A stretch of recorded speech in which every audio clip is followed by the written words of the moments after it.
Sleeping Beauty.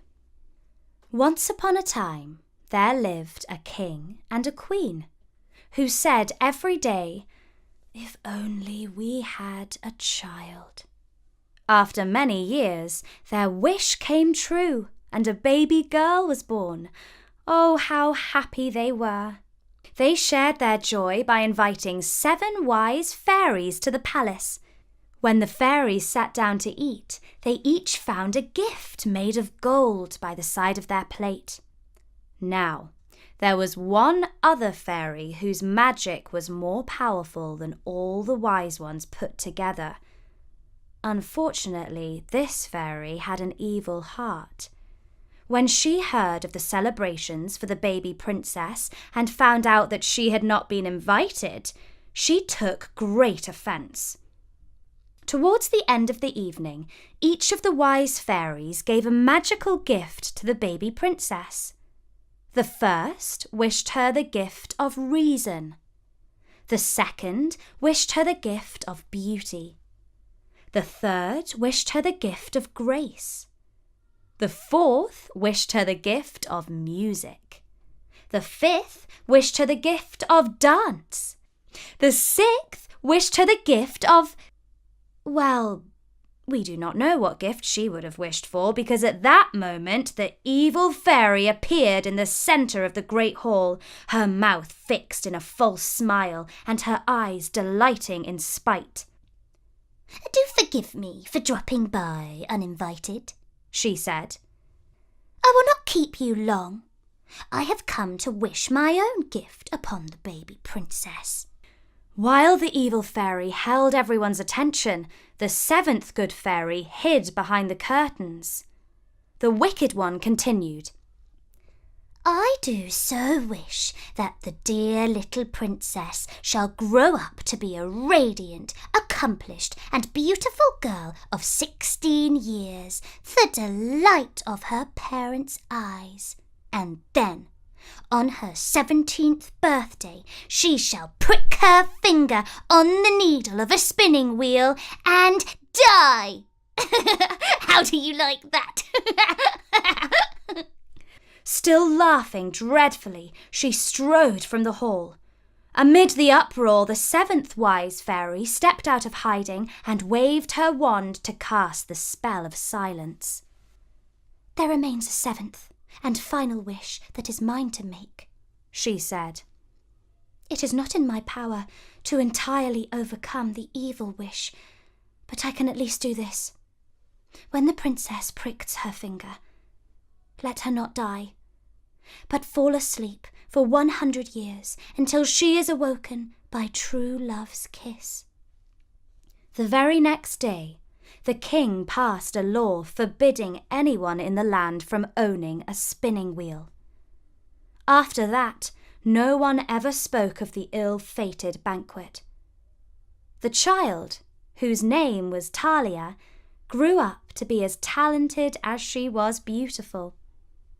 But she was also strong-headed, and when, on her 17th birthday, the king and queen forbade her to leave her room, she disobeyed them. She climbed out of her window to avoid the guard on the door and walked around the grounds of the palace. She thought that she discovered every nook and cranny while playing hide-and-seek as a child, but oddly enough, she now found an entrance that she had not seen before. She went through it and climbed the winding steps of a tower. Up, up she stepped until right at the top she came to a room. The door was ajar. Inside, she found an old woman working intently at a strange wheel. "Pray tell me, good woman, what is that?" asked Talia. "Don't you know? It is your destiny, my dear," replied the woman. "If it is my destiny, may I try it?" The old woman let the princess sit and play with the fascinating toy. The wheel spun and the needle bobbed up and down. "What fun!" exclaimed Talia. But oh, The princess was not used to spinning thread, and she pricked her finger on the needle. "Look! I am bleeding!" she exclaimed. The princess returned down the steps of the tower. Her legs felt weaker and weaker, and when she reached the rose garden, she lay down on the grass and fell into a deep sleep. The courtiers carried her to her room. On and on she slept, and gradually everyone else who lived in the palace was also overcome with sleep. In less than a week, a great forest had grown around the walls, enclosing the palace entirely. 100 years later, a prince was out hunting. He asked his companions, "What are those towers above the treetops?" Some said that an ogre lived there. Others said that witches danced there at full moon. And a third theory went that it was home to a sleeping princess.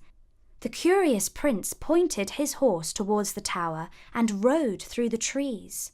He soon came to a dark place where the thorn bushes were so thick and sharp that no one could pass through them. But for him alone, the brambles parted and made way. On he rode through the gates of the palace itself, where he found that every lord and master, every horse and hound lay fast asleep. He saw food on plates, glasses half full, fires still burning, everything exactly as it had been. He passed down a marble hall, knocked on doors and peeped into rooms until eventually he found a gilded chamber, inside of which, among embroidered covers and silken cushions, lay a princess. She slept serenely. The prince knelt down beside her, picked up her hand, and kissed it. Her eyes opened. They were blue and full of curiosity. "Who are you?" she asked. "Your husband-to-be, or so I dare to hope," he replied. And the very next week they were wed. And that was the story of Sleeping Beauty, as told by me, Emma, for StoryNori.com.